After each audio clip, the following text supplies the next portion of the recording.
अस्सलाम वालेकुम ट्रेडर्स। बताता चलूं कि जो बातें भी आज हम करेंगे वो की फाइनेंशियल एडवाइस नहीं होगी। आप लोगों को सिर्फ मोटिवेट करने और आप लोगों को एजुकेट करने की कोशिश करता हूं।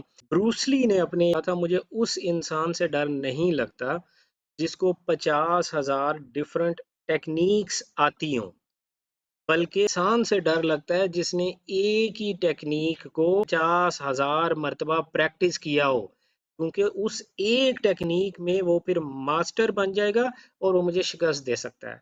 जिम जाते हैं, रेगुलर सेम प्रैक्टिस अगर आप करते रहेंगे तो आपकी बॉडी बाकायदा शेप में आ जाएगी। आपको इसको कंसिस्टेंसी के साथ करना है। देखिए, ट्रेडिंग स्ट्रेटजी के ऊपर काम कर रहे होते हो ना, तो छोटी से छोटी लॉट लगाया करें, क्योंकि लर्निंग के दौरान अर्निंग हमेशा डर के की जाती है। आप एक्सपर्ट लेवल पे पहुंच जाएंगे, फिर आप अपनी लॉट साइजेस बड़े कर सकते हैं ना।